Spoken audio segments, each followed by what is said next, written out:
મિત્રો ઘણા બધા વર્ષો પહેલાની આ વાત છે અને ત્યારે સિંધ પ્રદેશમાં એક મુસલમાન હમીર સુમરા નામનો રાજા રાજ કરતો અને આ હમીર સુમરો આખા સિંધ પ્રદેશમાં માથા ભારે હતો અને તે રાતના ચોરીઓ કરે અને ધોળા દાડે લૂંટ ફાટ મચાવતો અને તે રાજ્યની મિલકતો લૂંટી અને પોતાના રાજને ચલાવતો હતો અને ગોવાળોના ધન લૂંટી લેતો અને ઊભા ખેતરો લૂંટી જાય અને કોઈના ઘરે સારી ભેંસો કે ગાયો ભાળે તો રાતોરાત તે તેને ચોરી જતો અને આવો આ હમીર સુમરો એટલો બળવાન હતો કે રાજ્યમાં કોઈની તાકાત ન હતી કે આ આખા સિંધ પ્રદેશમાં હમીર સુમરાની સામે કોઈ ખોખારો ખાય અને આવો હતો આ મુસલમાન હમીર સુમરો।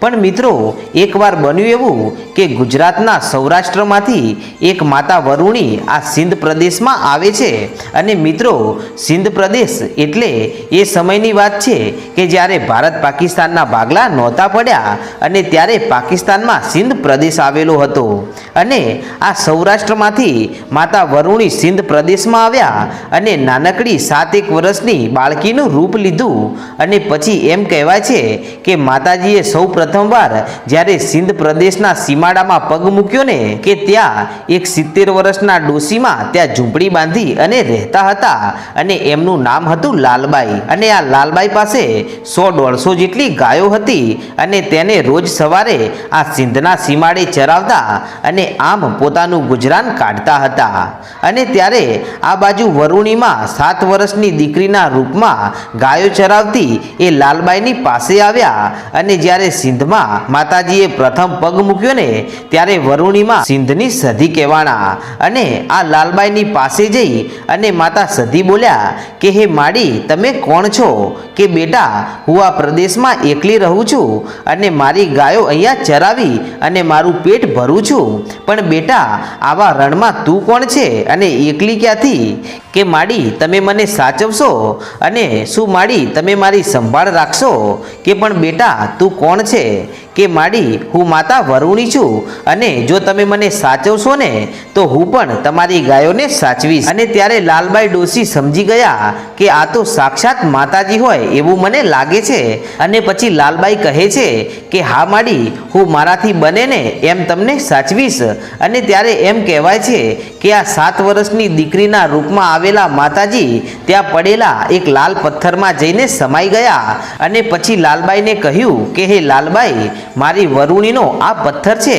અને આ પથ્થરે આવી અને રોજ મને સાંજ સવાર ધૂપ દીવા કરજે હું આ પથ્થરમાં બેસી જાઉં છું અને જા લાલબાઈ સિંધમાં આજથી જો તારી સધી થઈ અને ઊભી રહી જાઉં છું અને જો વન વગડે તારી ગાયોને આમ રખડતી મૂક પણ જો એકેને કડવો કાંટો જો વાગવા દઉં ને એ તો હું તારી સિંધની સધી ના કહેવાઉં બાપ અને આમ માતાજીએ આ લાલ પથ્થરમાં વિસામો કર્યો અને લાલબાઈ ડોશી આ પથ્થરે આવી અને માતાજીની ભાવે ભક્તિ કરવા લાગી અને દીવા ધૂપ કરી અને પછી જ લાલબાઈ તેમની 150 જેટલી ગાયોના ધણને લઈ અને રોજ પાછા વગડે ચરાવવા લાગે છે અને આમ કરતાં કરતાં એક દિવસની વાત છે અને બન્યું એવું કે હમીર સુમરાના માણસો ઘોડા લઈ અને લૂંટફાટ માટે નીકળેલા અને તેમણે આ લાલબાઈના ગાયોના ધણને જોયું અને જોતાની સાથે તો ઘોડા પાછા હંકારી મૂક્યા અને મહેલ તરફ ગયા અને મહેલમાં જઈ અને હમીર સુમરાને વાત કરી કે મહારાજ સિંધના સીમાડામાં એક ડોશી છે અને તેની પાસે લગભગ 100 થી 150 જેટલી ગાયો છે અને ત્યારે આટલું સાંભળતાની સાથે તો હમીર સુમરાએ હુકમ કર્યો કે તો જાઓ જાઓ એ બધી જ ગાયોને લૂંટી નાખો અને અહીંયા આપણા મહેલમાં લાવી દો અને આમ હમીર સુમરાનો આટલો હુકમ છૂટતાની સાથે તો 7 સિપાહીઓ છૂટ્યા અને જ્યાં આ લાલબાઈ ડોશી પોતાની ગાયોના ધણને ચરાવતા હતા ત્યાં આવી અને ગાયોના આડા ફર્યા અને ગાયોને દોરી અને ચાલતા થયા અને ત્યારે આવી ઘટના જોઈ અને લાલબાઈ તેમને રોકે છે કે તમે મારી ગાયોને લઈ અને ક્યાં જાઓ છો ત્યારે એ 7 ચોર એટલું બોલ્યા કે અમે હમીર સુમરાના માણસો છીએ અને આજે અમારા રાજાનો હુકમ છે કે તમારી એક પણ ગાયને બાકી નથી રહેવા દેવાની અને તમારા આખા ગાયોના ધણને અમે લૂંટવા આવ્યા છીએ આમ કહી અને ગાયોને લઈને ચાલતા થયા અને આમ આ લાલબાઈએ જ્યારે હમીર સુમરા સુમરાનું નામ સાંભળ્યું ને એટલે તેઓ સમજી ગયા કે આવા માથાભારે માણસ સામે કોઈનું કાંઈ નહીં ચાલે, પણ આજે લાય મારી સધીને જોઈ લઉં કે એ મારી વારે આવે છે કે નહીં. અને આટલું કહી અને લાલબાઈ ડોસી ત્યાંથી એ લાલ પથ્થરે આવ્યા અને પથ્થરે માતાજીનો દીવો કરી અને કહ્યું કે હે માતા વરુણી, આજે આ હમીર સુમરાના માણસો મારી ગાયોના ધણને લૂંટી અને ચાલ્યા છે, અને માડી આજે તું આમ ચૂપચાપ બેસી રહેશે માં, અને તું મને એમ કહેતી હતી કે હું કાઠિયાવાડની માતા છું અને સિંધ પ્રદેશમાં આવી છું અને મને સાચવશો તો હું પણ તમારી ગાયોને સાચવીશ. અને આવું કહી અને માડી આજે તું ક્યાં સંતાઈ ગઈ? અને જો માડી તું આજે સધી નામ રાખી અને આજે અહીંયા બેઠી હોય ને તો આજે તારો પાવર દેખાડ, નહીતર આજથી હું એમ માનીશ કે મેં અહીંયા દેવ નહીં પણ કોઈક પથ્થર પૂજ્યો હતો. અને આમ જ્યારે લાલબાઈએ આટલો બોલ કર્યો ને ત્યાં તો એ પથ્થરમાં મારી સધીથી રહેવાયું નહીં અને માતા સધી પ્રગટ થયા અને આ 7 વર્ષની દીકરી થઈ અને સામે આવી અને હાથમાં લીધી છે લાકડી. અને પછી તો ત્યાંથી મારી સધી માતા નીકળી અને આજે હમીર સુમરાના 7 સિપાહીઓ જે ગાયોના ધણને લૂંટી અને જતા હતા અને સામે જઈ અને ઊભા રહી ગયા, ત્યારે આ 7 વર્ષની દીકરીને આમ વચ્ચે આડી આવતી જોઈ અને 7 માણસો ઊભા રહી ગયા અને કહે છે કે આમ અમારો માર્ગ કેમ રોક્યો છે અને આમ આડી આવીને કેમ ઊભી રહી ગઈ છે? તને ખબર નથી કે આ હમીર સુમરાના માણસો છે? ત્યારે એ સધી બોલી કે તમે ગમે તે હોય પણ આ ગાયોના ધણની રક્ષા કરવાની જવાબદારી આ લાલબાઈએ મને સોંપેલી છે, તો તમે આજે જીવતા રહેવા માગતા હોય તો હજી એક વખત ચેતવું છું કે ચાલ્યા જાઓ અને આ ગાયોના ધણને અહીંયા મૂકી દો. પણ આ 7 વર્ષની દીકરીનું આટલું કહેતાની સાથે તો આ 7 જણા એકબીજાને હાથ તાળી આપી અને હસવા લાગ્યા કે તું અમને રોકીશ અને તારામાં એટલી હિંમત હોય ને તો કર અમારો સામનો. અને આમ મિત્રો આ 7 સિપાહીઓની સામે મારી સધી 7 વર્ષની દીકરીનું રૂપ લઈ અને લડે છે અને ત્યાં 6 પાપીઓને ત્યાંના ત્યાં જ પછાડીને મારી નાખ્યા અને એક જણાને જીવતો રાખ્યો અને તેને કહ્યું કે તને એટલા માટે જીવતો રહેવા દઉં છું કે તું એ પાપી હમીર સુમરાને જઈને કહેજે કે લાલબાઈની ગાયો લેવી હોય ને તો પોતે ઘોડે ચડી અને આવે અને મારે એનું માપ માપવું છે કે એ હમીર સુમરામાં કેટલું પાણી છે, અને જા અહીંયાથી ચાલી નીકળ અને તારા એ પાપી રાજાને મારો આટલો સંદેશ આપજે. અને ત્યારે એ એક વધેલા માણસે ત્યાંથી ગળગળતી દોટ મૂકી અને હમીર સુમરાની પાસે આવી અને કહે છે કે હે હમીર, આજે આજ દિવસ સુધી આપણે કંઈક માતાઓના મંદિર તોડી નાખ્યા છે, પણ આજે લાલબાઈ નામની જે ડોસી રહીને એની પાસે જબરી જોરાવર માતા છે અને તેણે આપણા 6 માણસોને ત્યાંના ત્યાં પછાડી અને મારી નાખ્યા છે અને એ ડોસીની બધી ગાયો તેને પાછી પડાવી લીધી છે અને મને એકલાને એટલા માટે જીવતો રાખ્યો છે કે તમારા સુધી એનો સંદેશ પહોંચે કે તમારા એ પાપી હમીર સુમરાને જઈને કહી દેજે કે લાલબાઈની ગાયો જોતી હોય ને તો હમીર સુમરો પોતે આવે ઘોડે ચડી અને મારે એનું પાણી માપવું છે. અને આટલો સંદેશ સાંભળતાની સાથે તો હમીર સુમરો ગુસ્સામાં લાલ પીળો થઈ ગયો અને કહે છે કે આ હમીર સામું આજુબાજુના દૂર દૂર ગામે ગામ સુધી કોઈ ખોખારો ખાવાની હિંમત કરતું નથી, તો પછી આ પહેલી વાર આ હમીરને કોઈકે લલકાર્યો છે તો હવે તો મામલો મેદાને ચડશે. અને આમ કહી અને હમીરે તેના 60 ઘોડા તૈયાર કર્યા અને 60 ઘોડા ઉપર 60 સિપાહીઓને બેસાડી અને હમીર સુમરો આ લાલબાઈની ગાયોને લૂંટવા માટે નીકળ્યો છે. અને જ્યાં લાલબાઈની ગાયોના ધણ ચરતા હતા ત્યાં આવી અને તેણે 60 સિપાહીઓને હુકમ કર્યો કે જાઓ જાઓ આ બધી જ ગાયોને લૂંટી અને આપણી સાથે લઈ લો, આ મારો હુકમ છે. અને હું પણ આજે જોઈ લઉં છું કે આજે આ હમીરને આ લાલબાઈની ગાયોને લૂંટતા કોણ રોકવા આવે છે. અને પછી જ્યારે હમીરના માણસો ગાયો પાસે આવ્યા પણ ત્યાં તો ફરીવાર મારી સધી હાથમાં લાકડી લઈ અને દીકરીના રૂપમાં આવ્યા અને એ સુમરાના માણસોને એક એકને પછાડી અને મારવા લાગી. અને જ્યારે આમ કરતાં કરતાં માતાજીને ગુસ્સો આવી ગયો ને એટલે માતાજી સધીની આંખોમાંથી આગના ગોળા છૂટવા લાગ્યા અને આમ કરતાં કરતાં 60 સિપાહીઓને ધૂળ ભેગા કરી નાખ્યા. અને પછી માતાજી જેવી આ હમીર સુમરાની ઉપર તલવાર ઉપાડીને ત્યાં તો માતાજીના આંખોમાંથી આગના ગોળા છૂટતા હતા. તે જોયા ને ત્યારે હમીર સુમરાનો દેવી છે અને આની સામે લડવાની મેં મોટી ભૂલ કરી છે. અને આટલું કહી અને હમીર લાકડી પડે ને એમ માતાજીના પગમાં પડી ગયો અને કહે છે કે હે માડી, આજે પાઘડી ઉતારી અને તારા પગમાં પડું છું કે મને માફ કરજે માડી, મારી ભૂલ થઈ ગઈ છે, હવે આવી ભૂલ હું ક્યારેય નહીં કરું. અને ત્યારે માતાજી સધીનો ક્રોધ શાંત પડે છે અને પછી તે ટાણે બે હાથ જોડીને હમીર પૂછે છે કે માડી, હું જાણી શકું કે તમે કોણ છો? અને ત્યારે માતાજી સધી એટલું બોલ્યા કે હું સૌરાષ્ટ્રની ધરતીમાંથી આવેલી એક માતા વરુણી છું અને સિંધમાં આવ્યા પછી હું સધી નામે ઓળખાણી છું. અને આ લાલ પથ્થર જે પડ્યો ને એમાં મેં મારું આસન વાળ્યું છે.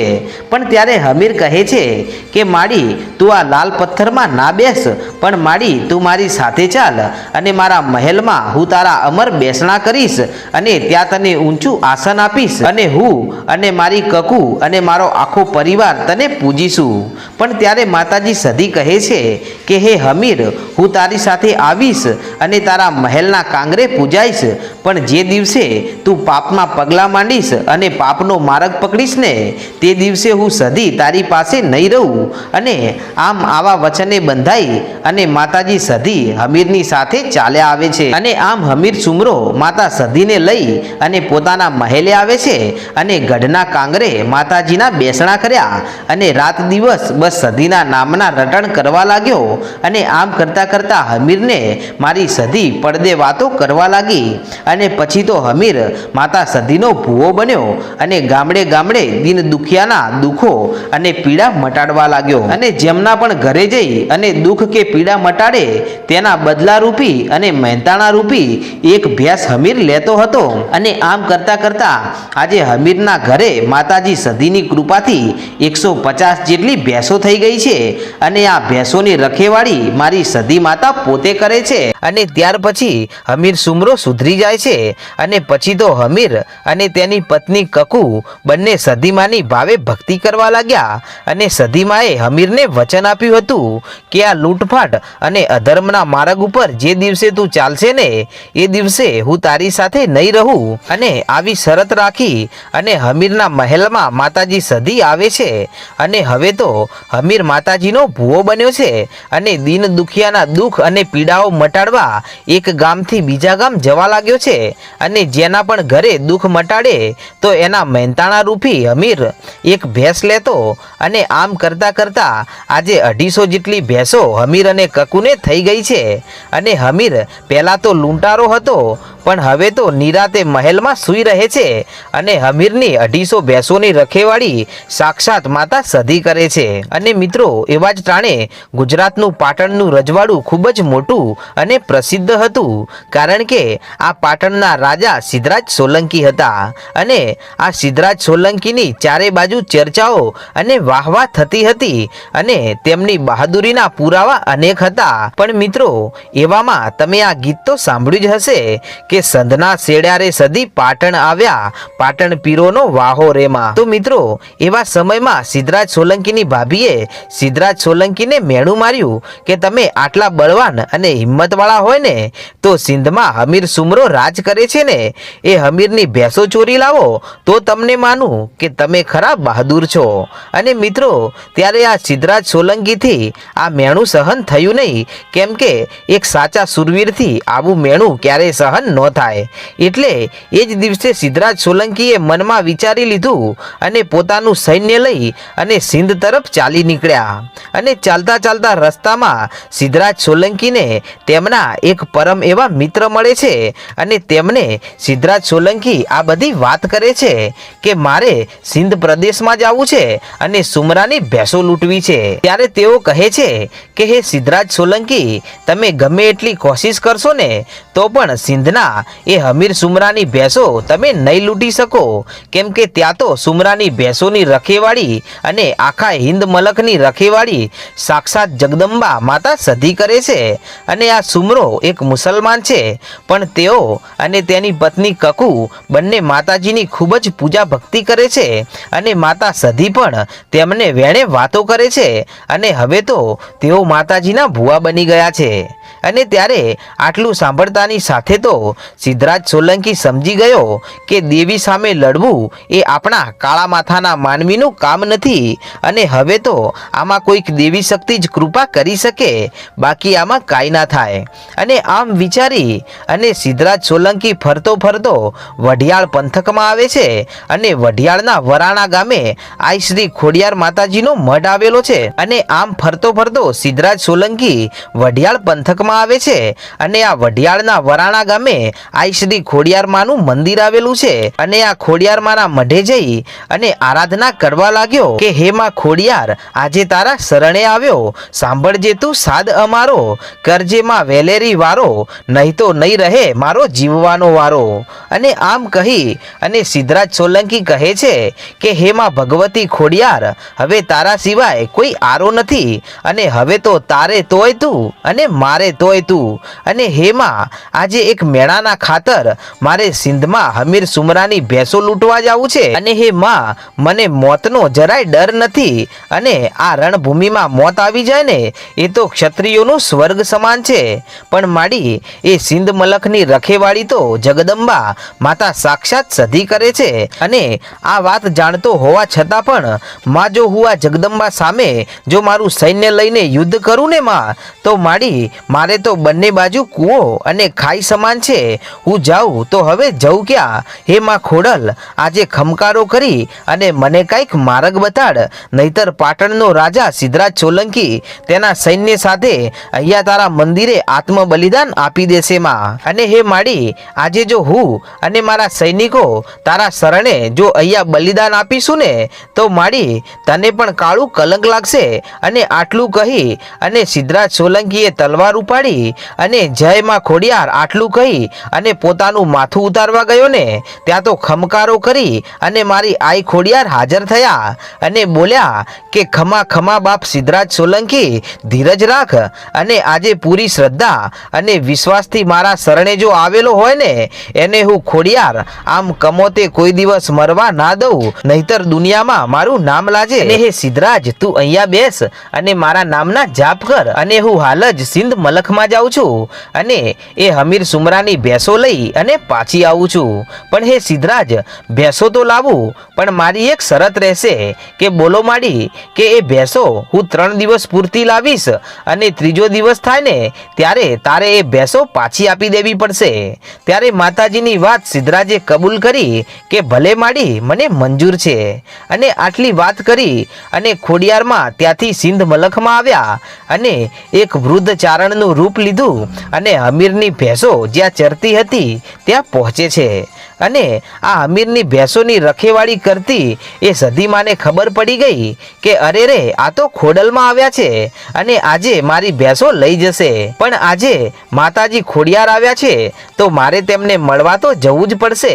અને પછી સધી માતા પણ આ ચારણ સ્વરૂપમાં આવેલા ખોડિયારમાંની પાસે જાય છે અને કહે છે કે હે બહેન, કોણ છો તમે અને અહીંયા કેમ બેઠા છો? ત્યારે ખોડિયારમાં બોલ્યા કે હું બરાડાની ચારણ છું અને અહીંયા ભૂલી પડી છું. અને ત્યારે સધીમાં બોલ્યા કે હે દેવી, આમ બહાના ન બતાવો, હું તમને ઓળખું છું, પણ તમે તમારા અસલી સ્વરૂપમાં આવો તો વાત કરવાની મજા આવે. એટલે ખોડિયારમાં પોતાના અસલી સ્વરૂપમાં આવે છે અને સધીમાને વાત કરે છે કે હે બહેન, હું આજે તારી પાસે આવી છું ને એનું કારણ એ છે કે પાટણનો રાજા સિદ્ધરાજ સોલંકી એના સૈનિકોની સાથે મારા મઢે આવ્યો છે અને મારા મઢે એનું આખું સૈન્ય મરવા તૈયાર થઈ ગયું છે. અને તે રાજા જીદે ભરાણો છે કે મારી ભાભીના મેણાને ભાગવા હમીરની ભેંસો લઈ આપો. અને હે બહેન સધી, જો હું ભેંસો ના લઈ આપું ને તો મારા મઢે તેના મોતના બલિદાનનું મને કાળું કલંક લાગશે. એટલે આજે હું ખોડિયાર તારી 250 ભેંસો લેવા આવી છું અને 3 દિવસની જ વાત છે અને ત્રીજા દિવસે તારી 250 ભેંસો હું ખોડિયાર તને પાછી આપવા આવીશ.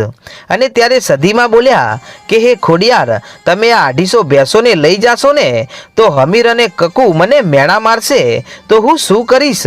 અને એટલે ખોડિયારમાં બોલ્યા કે દેવી તમે 2 દિવસ મેણા ખાઈ લેજો, પણ જો મારા મઢે સિદ્ધરાજ સોલંકી અને તેના 125 સૈનિકો જો મરશે ને તો મારે તો ભવો ભવનું મેણું રહી જશે અને મારા મઢે કોઈ નહીં આવે. તો હવે હે મારી બહેન, તું આમ મારી આટલી લાજ રાખ. અને ત્યારે સધીમાએ 3 દિવસ માટે ખોડિયાર માને 250 ભેંસો આપી દીધી અને ખોડિયાર માને વિદાય લઈ અને ખોડિયારમાં વરાણા આવ્યા અને સિદ્ધરાજ રાજાની પાસે આવીને કહે છે કે હે રાજન, મૂંઝાય છે શું? આમ જોતો ખરા, હમીર સુમરાની 250 ભેંસો લઈ અને હું ખોડિયાર આવી છું. અને ત્યારે આ ભેંસોના ધનને જોઈ અને સિદ્ધરાજ સોલંકી ખૂબ જ ખુશ થઈ ગયા અને આ ભેંસોને સિદ્ધરાજ સોલંકીને સોંપી અને ખોડલમાં કહે છે કે હે સિદ્ધરાજ, આ સુમરાની ભેંસોને લઈ અને તું પાટણ જા અને તારી ભાભીનું મેણું ભાગો, પણ મારો બોલ યાદ રાખજે રાજન કે 3 દિવસ પછી આ ભેંસો સધીમાને પાછી આપવી પડશે. અને આમ આટલી વાત કરી અને સિદ્ધરાજ સોલંકી 250 ભેંસોને લઈ અને પાટણના માર્ગે પડ્યા. અને આ બાજુ સિંધ મલકમાં સાંજ પડી ગઈ, પણ હમીર સુમરાના ઘરે ભેંસો ના આવી. એટલે હમીર અને કકુ આંખોના નેજવા કરી કરી અને જુએ છે અને આમ કરતા કરતા રાત પડી ગઈ, પણ એકે ભેંસ આજે ઘરે આવી નહીં. એટલે હમીર અને કકુ સધીમાના મઢે આવ્યા અને માતાજીનો પાટ માંડ્યો, પણ માતાજી પાટે આવતા નથી. એટલે હમીર અને કકુ માતાજીને મેણા મારવા લાગ્યા કે હે માં સધી, તારા સિંધ મલકમાં ચોરી થઈ અને તું ક્યાં મરી ગઈ છે કે પછી આજે આંખે આંધળી બની ગઈ છો? પણ તો પણ સધીમાએ કોઈ જવાબ આપ્યો નહીં. એટલે કકુ બોલ્યા કે હમીર, આપણે આ સધીમાને પૂજીને એના કરતા તો કોઈ કૂતરી પૂજી હોત ને તો સારું હતું કે ચોરને ભેંસો ચોરી જતા જોઈ અને ભસોત તો ખરા અને ભસીને આપણને જાણતો કરોત અને આપણા ઘરની રખેવાળી પણ કરોત. અને આમ જ્યારે કકુએ સધીમાને આવા મેણા માર્યા ને ત્યાં તો સધીમાંથી આવા મેણા ખમાણા નહીં અને હાકોટો કરી અને સધીમાં બોલ્યા કે હે કકુ, મને સધીને મેણા ના બોલ, હું તો ભર નીંદરમાં હતી અને એ ભેંસોની ચોરી થઈ ગઈ એની મને કાંઈ ખબર જ નથી. પણ હવે હું આજ ઘડીએ તારી ભેંસોને શોધવા માટે જાઉં છું અને ગમે ત્યાંથી તારી ભેંસોને શોધી અને પાછી તને લાવીને સોંપી દઈશ. અને આમ કહી અને સધીમાં ભેંસો લેવા વઢિયારના માર્ગે પડ્યા. અને હમીર અને કકુનું મેણું સાંભળી અને સધીમાં વઢિયારના વરાણાના ખોડિયારમાંના મંદિરે આવ્યા અને ખોડિયારમાંને ટહુકો કરતા કહ્યું કે હે બહેન ખોડિયાર, આજે હું સધી મારી ભેંસો લેવા માટે પાટણના રજવાડામાં જાઉં છું. ત્યારે સધીમાનો અવાજ સાંભળી અને ખોડિયારમાં આવી અને હાજર થાય છે કે હું પણ તારી સાથે આવું છું. અને ત્યારે સધીમાં કહે છે કે ના ના, હું એકલી પહોંચી વળીશ. અને આમ ખોડિયારમાંની રજા લઈ અને આટલું કહી અને માં સધી વરાણાથી નીકળ્યા અને પાટણના રજવાડાનો માર્ગ લીધો અને બરાબર રાતના 12ના ટકોરે સધીમાં પાટણના દરવાજે ઉતર્યા. પણ ત્યારે મિત્રો સિદ્ધરાજ રાજા પણ કાંઈ જેવો તેવો રાજા ન હતો. તેને પણ ખબર હતી કે સંધના વાજાની સધી એની ભેંસો લેવા તો જરૂર આવશે. એટલે સિદ્ધરાજ સોલંકીએ પાટણના દરવાજા ઉપર પીરોની પીરાઈ ગોઠવી દીધી અને ત્યાં પીરો પહેરો ભરવા લાગ્યા, કેમ કે સધીમાં પાટણના દરવાજે આવે તો રજવાડામાં આવી ના શકે એ માટે. અને જ્યારે રાતના 12 વાગ્યે સધીમાં પાટણ આવ્યા અને પાટણના દરવાજે ઉતર્યા ને ત્યારે તેમને પીરોએ રોક્યા અને કહ્યું કે હે બહેન, તમે ક્યાં જાઓ છો?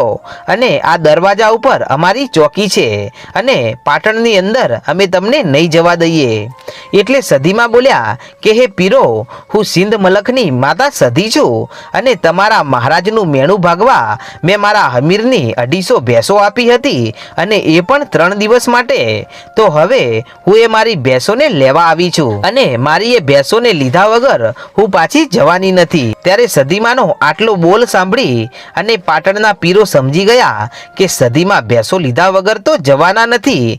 એટલે સધીમાને રોકવા માટે પીરોએ યુક્તિ કરી અને કહે છે કે તમારે આ પાટણના રજવાડામાં જવું હોય ને તો તમે તમારું સત બતાવો અને અમે પીરો તમને જે કહીએ ને એ તમે કરી બતાવો તો અમે પાટણના દરવાજાની અંદર તમને જવા દઈશું, બાકી તો નહીં જવા દઈએ. એટલે સધીમાં બોલ્યા કે તમારે કેવા પારખા લેવા છે મારે? એટલે આ પાટણના પીર બોલ્યા કે અમે અમે તમને એક સૂતરનો દોરો આપીએ અને તમે એ સૂતરના દોરાને બે ઝાડ સાથે બાંધી અને એ દોરા ઉપર હિંચકા ઝૂલો ને તો તમારું સત સાબિત થાય અને તમે એ હિંચકા નહીં ઝૂલો ને તો પાટણમાં અમે તમને નહીં જવા દઈએ. એટલે આટલું સાંભળી અને સધીમાં કહે છે કે હે પીરો, તો લાવો તમારો સૂતરનો દોરો. અને ત્યારે પીરોના મનમાં એમ હતું કે આ સધી આવું નહીં કરી શકે, પણ ત્યાં તો સધી બોલી કે હે પીરો, હું સિંધમાંથી આવું છું અને આજે જો ગુજરાતમાં પરચો બતાવીને ના જઉં ને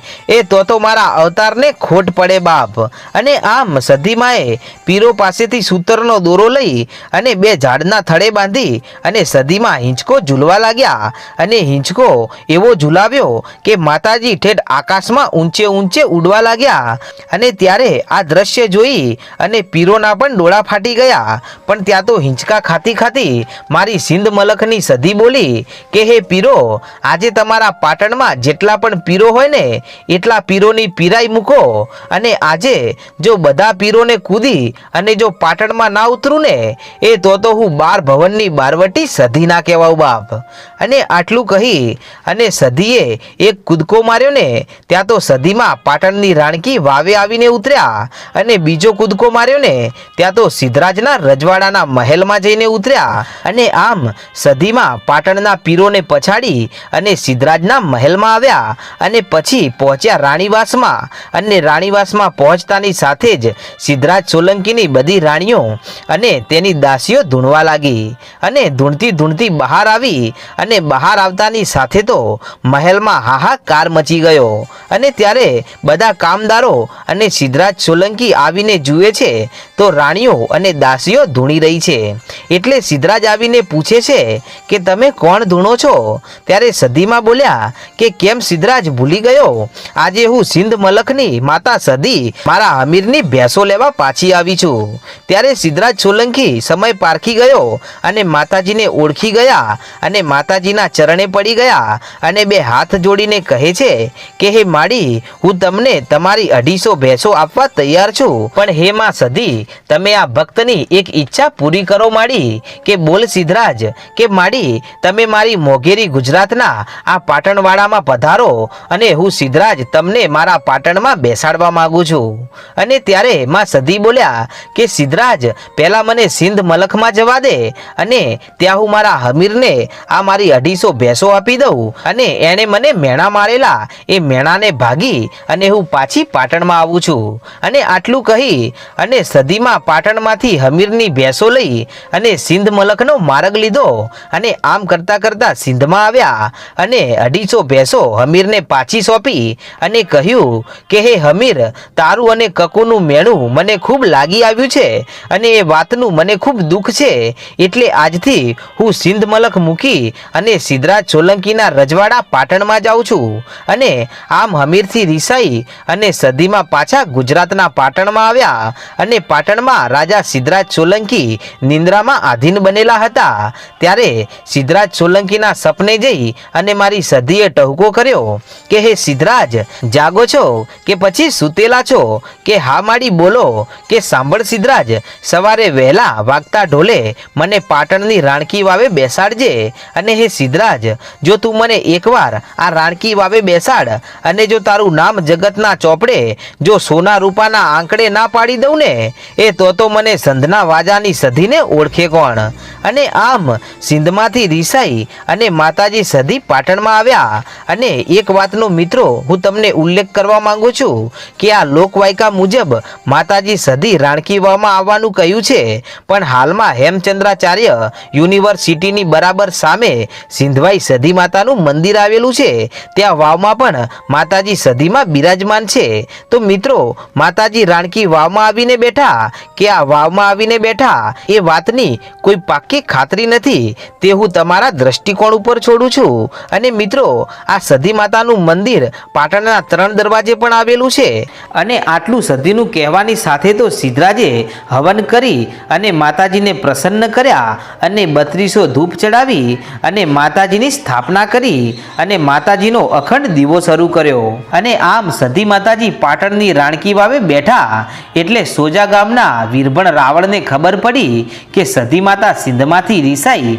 અને પાટણની રાણકી વાવમાં આવીને બેઠા છે એટલે વીરભણ રાવળ સધીમાને પોતાના ગામમાં લઈ જવા માટે રાણકી વાવે આવે છે અને તેમણે 2 મહિના સુધી એક પગે ઊભા રહી અને સધીમાની ભક્તિ કરી અને 2 મહિના પછી સધીમાં જાગ્યા એટલે વીરભણ રાવળે કહ્યું કે હે માં સધી, હું તમને મારા ગામમાં લઈ જવા માંગુ છું. એટલે સધી માતાજી બોલ્યા કે વીરભણ રાવળ, તમે આગળ આગળ ચાલો અને હું સધી તમારી પાછળ પાછળ આવું છું, પણ મારી સધીનો એક બોલ યાદ રાખજો કે તમે રસ્તામાં ક્યાંય બેસતા નહીં, અને જો રસ્તામાં ક્યાંય બેસી જશો ને તો હું સધી માતા ત્યાંથી આગળ વધીશ નહીં અને ત્યાં જ મારા બેસણા કરીશ. અને આમ આવી રીતે સધી માતા સાથે આવા વચને બંધાઈ અને વીરભણ રાવળ ત્યાંથી ચાલી અને તેમના ગામના માર્ગે પડ્યા અને સધી માતા વીરભણની પાછળ ચાલ્યા જાય છે.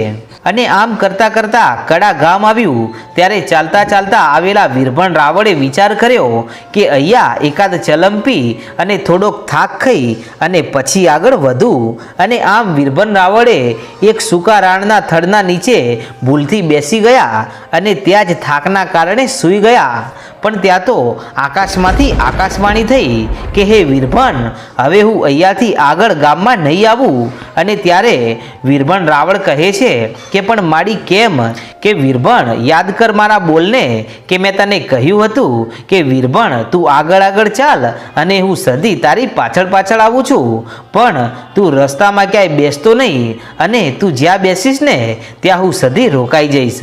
અને ત્યારે સધીમાનો બોલ યાદ આવતા જ વીરભણ રાવણને અફસોસ થયો અને સધીમાએ એ સૂકા રાણના નીચે પોતાનું આસન વાળ્યું અને વીરભણ રાવણને ખબર પડી ગઈ કે હવે સધીમા અહીંયાથી હલશે નહીં. તેથી વીરભણ રાવળે ત્યાં જ સૂકી રાણના નીચે સધીમાના બેસણા કરી અને પોતાના ગામના માર્ગે પડ્યા. અને આમ રોજ પછી વીરભણ રાવળ કડા ગામમાં આ સધીમાની પૂજા કરવા આવવા લાગ્યા. પણ આ વાત જ્યારે કડા ગામના મુખીને ખબર પડી પણ તેમના મગજમાં આ વાત સમજાણી નહીં. તેથી આ મુખી આ વીરભણ રાવળ જ્યાં સધીમાની ભક્તિ કરતા હતા ત્યાં આવે છે અને આવીને કહે છે કે હે રાવળદેવ, તમે આમ રોજ અમારા ગામમાં આવી અને આ સૂકી રાણના થડે કોને પૂજો છો? અને ત્યારે વીરભણ રાવળે મુખીને બધી વાત કરી કે અહીંયા સિંધની સધી બિરાજમાન છે અને મારી ભૂલના કારણે તેઓ અહીંયા બેસણા કરી લીધા છે. અને ત્યારે મુખી બાપા કહે છે કે રાવળદેવ, તમે જો સાચું કહેતા હોય તો મારી વાત સાંભળો. અને આજે મને 50 વર્ષ થયા છે અને આજે 50 વર્ષના વાણાવાઈ ગયા તો પણ હું સંતાન સુખ માટે તડપી રહ્યો છું. તો હે રાવળદેવ, જો તમારી પાછળ જો પાટણથી અહીં કડા ગામ સુધી આ સધી આવી હોય ને તો સધી માતાજીને કહો કે મને એક દીકરો આપે. અને આમ મુખી બાપાની આટલી અરજી સાંભળતાની સાથે તો ત્યાં વીરભણ રાવળને મારી સિંધની સધી 16 કળાએ ધૂણવા ઉતરી અને કહ્યું કે હે મુખી, આજથી માંડી અને 9 મહિના અને 13મા દિવસે તારી પત્નીને જો દૂધના ફેણ જેવો દીકરો આપું ને તો એમ માનજે કે હું આજની વેળાએ એક વીરભણ રાવળની સધી બોલી હતી બા. અને ત્યારે સધીમાની આ વાત સાંભળી અને મુખી બોલ્યા કે હે સધીમા, જો તું માડી મને આજે 50 વર્ષે એક મુખીના ઘરે જો દીકરો આપવા બેઠી જ હોય ને તો એનો કંઈક પુરાવો કે કંઈક ધીજ જરૂર આપતી જજે માડી. અને ત્યારે વીરભણ રાવળના ખોડીએ મારી સધી હાકોટો કરીને બોલી કે હે મુખી, તને હું સધી દીકરો તો આપું પણ મેં સધીએ જ આપ્યો છે એવું પ્રમાણ આપું છું કે આ જે વર્ષો જૂના જે રાણનું ઠૂઠું રહ્યું ને, જો આવતીકાલે આ સૂકા ઠૂઠામાં 3 લીલા કૂંપળા ફૂટે તો એમ માનજે મુખી કે હું વીરભણ રાવળની એક માતા સધી બોલી હતી. અને આમ મિત્રો, સધીમાનો બોલ મિથ્યા કેમ જાય? અને બીજા દિવસે જ્યારે વહેલી સવારે વીરભણ રાવળ અને મુખી આવીને જુએ છે તો એ સૂકા રાણના ઠૂંઠામાં 3 કૂંપળો ફૂટેલી જોઈ અને પછી તો મુખી બાપાને પણ સધીમા ઉપર પૂરેપૂરો વિશ્વાસ બંધાઈ ગયો.